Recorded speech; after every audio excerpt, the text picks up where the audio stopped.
2016 жылга чейин мен бир эле ниетим бул олимпийский чемпион болуш болчу да. Анан любительский бокс билесиңер, аябай бул мындай өтө эмне болуп кеткен да, саясатташып кеткен. Ушул өзүнүн поражениябызды жабабыз.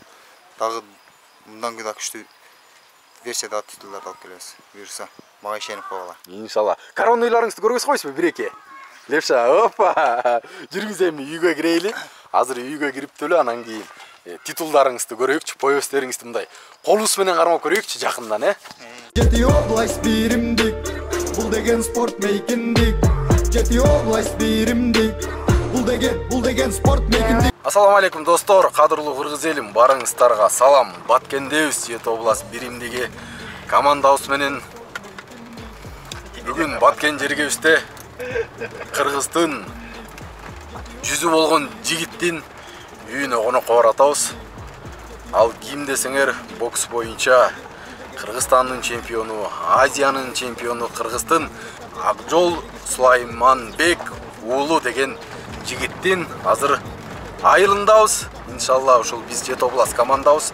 Баткенде элибизге дары-дарымек жеткирип, курмандыктарды чалып, Аллахтын ыраазычылыгы үчүн, Аллахтын бир соопкерчилигин алып калайык деп улуу жолдо убактыбызды курман кылып жүрөбүз. Азыр мынакей Акжолдун үйүн дагы көргөзөбүз, конок болобуз. Бардыгын кенен сиздерге төкпөй чачпай айтып беребиз. Чемпион кандай жерде, кайсыл үйдө төрөлүп, чоңоюп, ушундай дүйнөнү дүңгүрөтүп жатканын. Алдык экен, Акжол мырзанын үйү.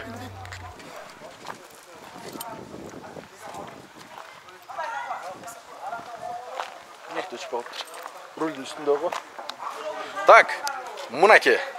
Бул кайсыл айыл? Кызылжол айыл. Баткенден канча? 1 километр. 1 километр эле алыс, Кортал. Мынакей. Баткен кортал. Ушул жерден чемпион болуп чыккан, ушул жерде дагы деле жашайт, Ассаламу алейкум. Ата кандайсыз? Жакшысызбы, ден соолуктарыңыз? Биздин чемпиондун, баатырдын атасы болосуз, Акжол агабыздын. Мынакей, агабыздын атасы ушул, мынакей. Бүтүндө кыргыз элибизге көргөзөкчү. Мынакей. Баатырды тарбиялаган инсан ушул. Сизге тайзым рахмат. Оппа, астагфирулла. Бул балаңыз? Бул Ука. Иниңиз экен, Апаңыз? Апам. Кандайсыз апа, жакшысызбы? Ден соолуктарыңыз? Качанчы уулуңуз? Акжол? Эң кичүү экен. Эң кичүүсү, Канча балам энесиз? 5 бала. 5 тең эркекпи? Үчөө кыз, экөө эркек. Эң кичүүсү ол, чоң уякта. Мына чоң. Мынакей, уулуу байкеси. Акжол агабыздын. Бул жерде төрөлүп өскөнсүз. 1990-жылы. Чарбаңызды көргөзсүңүзчү, кочкорлорум бар деп аттыңыз беле? Бүгүн мындай. Буну сатасыздарбы? Буларды аз багып алып, бияктан экөө, экөө. Төрт кочкор бар. Куйруктары келишкен экен, Булар Афган деп айтылат. Афган кочкорлор, Булар баягындай уруктукка кое турган кочкорлор да. Булар өтө кымбат турат. 11ге чейин буякта бүт окуп, андан кийин чоң окуу жайды Искөлдө, Каракол шаарында 5 жыл ошол жакта. Кайсыл окуу жай? Искөлтүрүн. Тарбия адистиги. Ошол спортко келиштин бирден бир себеби жаныңызда турган инсан окшойт. Ушу байкем несимен. Байкелерим өздөрү боксер болгон. Ушулар аркылуу бокска барып, ошондон андан ары тренеримдин колдоосу менен ушу даражага жеткизе болот да. Себеби дегенде бүт баары эле бизде. Ошо окууну бүткөндө уже тиричилик деп кетип калат да.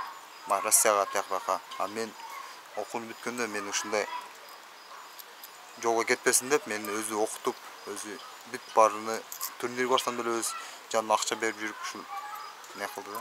Демөөрчү, колдоочу, дем күч берүүчү бардык жагынан, тренер. Тренерим да. Жакшы. Бул жерде зал барбы?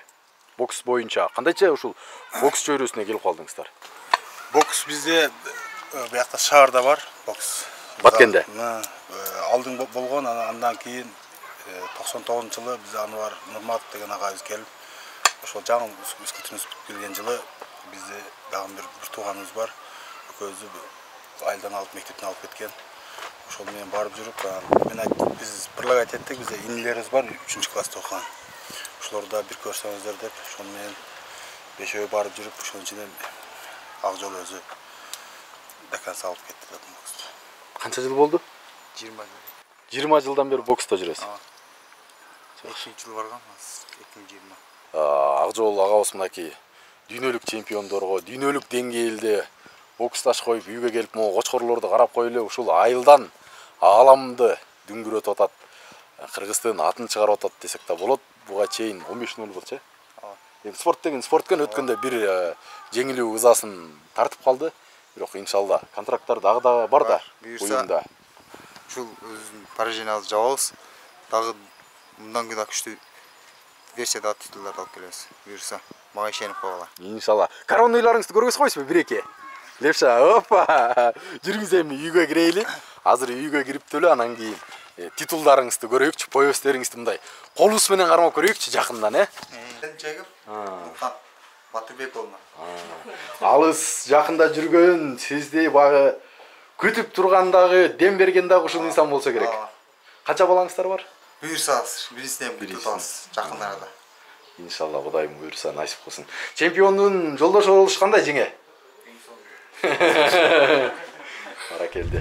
Любительский бокста 2016-га чейин боксташ жүргөм. Ошол 2016 жылга чейин Кыргызстандын 3 жолку чемпион болушка жетиштим. 2005-жылы, андан кийин 2008-жылы, анан 2013-жылы. Ага чейин көп турнирлерге катыштым, международный турнирлерден, Кубка мирадан 3-чү месттен алып келдим.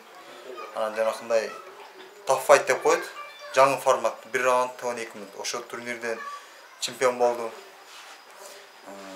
Ошол 2008-ден 2016-га чейин Кыргызстандын курама командасында болдум. Кыргызстан канча жолку чемпионусуз? 3 жолку чемпион. Азиянын?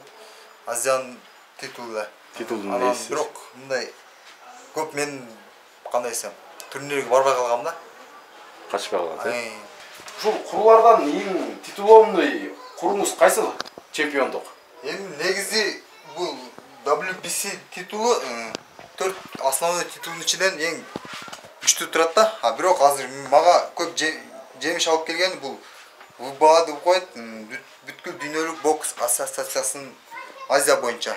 Ушул титулду 2018-жылы Экваториум шаарында Венесуэлалык мушкер Падилла, Леонардо Падилла менен болгон беттеште ушуну жеңип алып, андан кийин 4 жол коргодум, 3 жол коргодум. Ушул куруңузду 3 жол коргодуңуз. 3 жол коргоп, ушул титулдун аркасынан ушул курдун артынан мен ушул ар защита кылган сайын рейтинг көтөрүлүп, ушул дүйнөлүк эң күчтүү боксерлордун арасында 4-чү орунга чейин чыктым да. Өзүңүздүн салмагыңызда. Ушул WBA версиясы боюнча. WBA боюнча.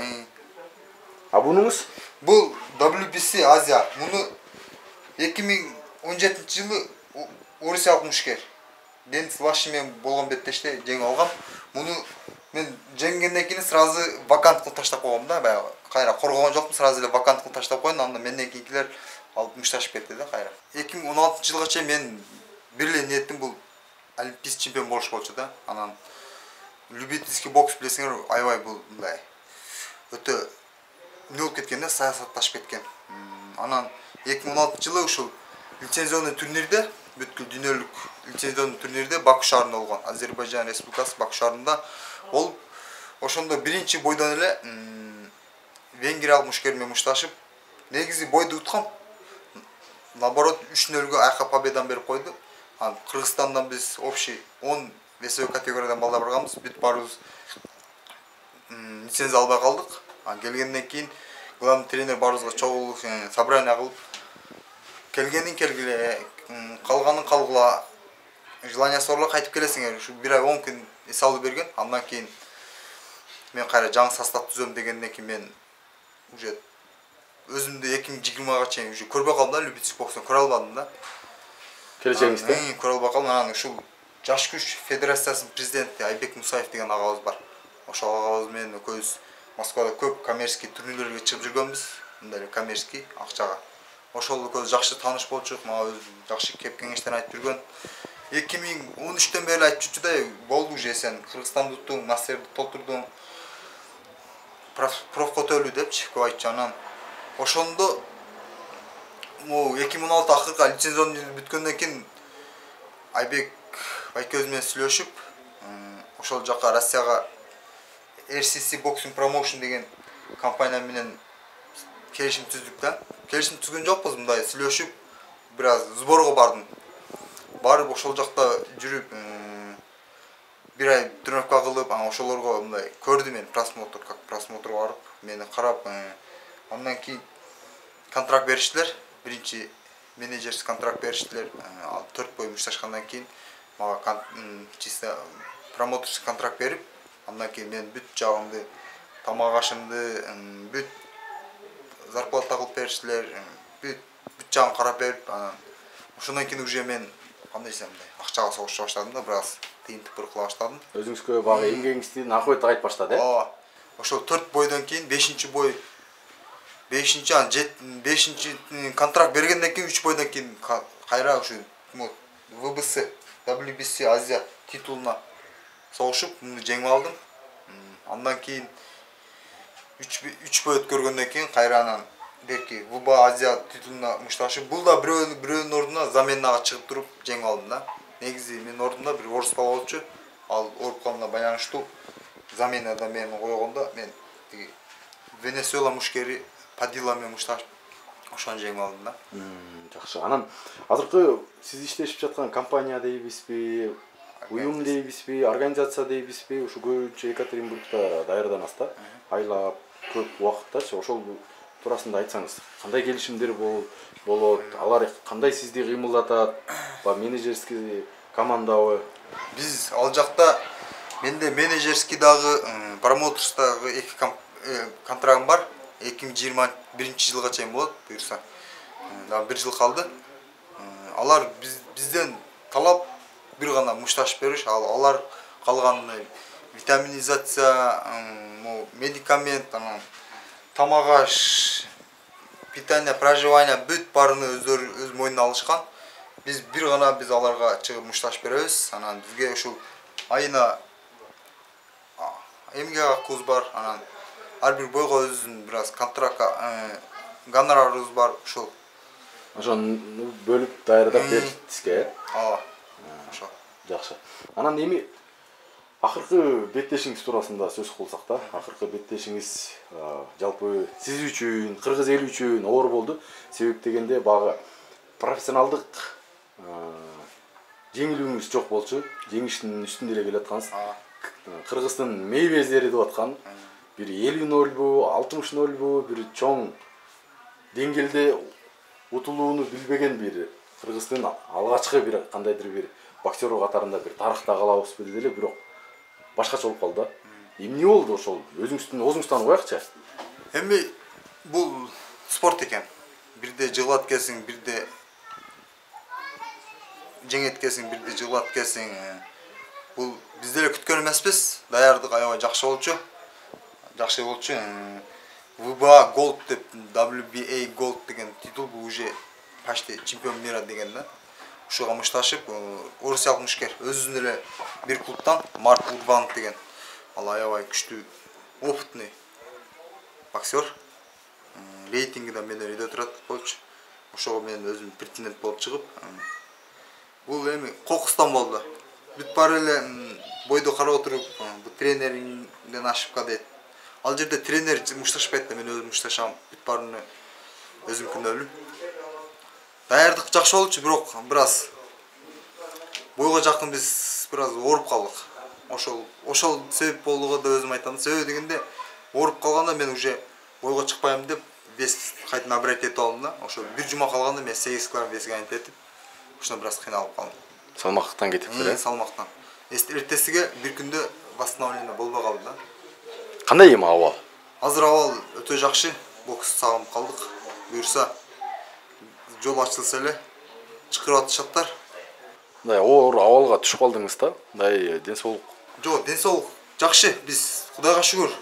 Бу жактан жыгылганда сразу чыгып биз барып берки Тешерді бізде.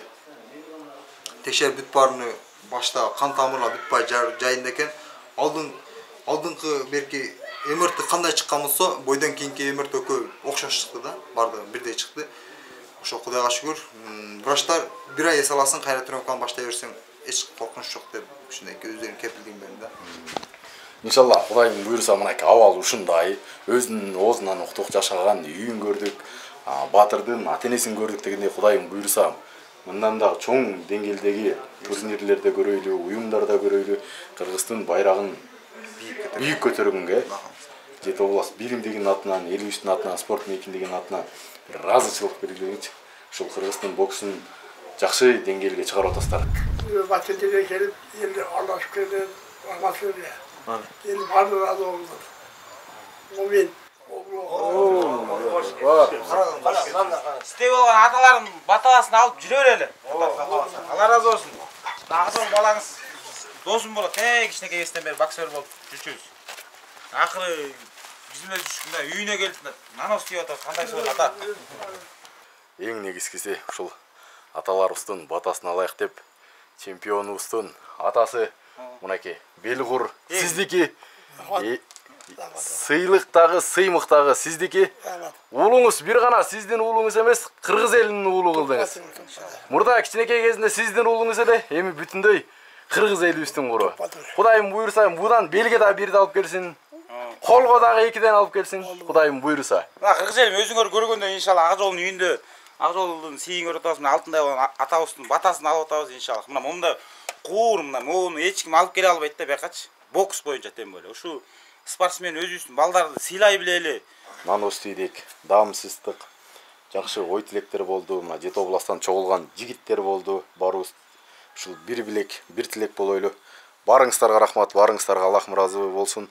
Ар кимибиз ушул өзүбүздүн колубуздан келген иш аракеттерди кылып, элибизге, жерибизге бир пайдабыз тийген иш аракеттерди кылайлы. Спортсмендерибиз ушул Кыргыздын байрагын бийик көтөрсүн.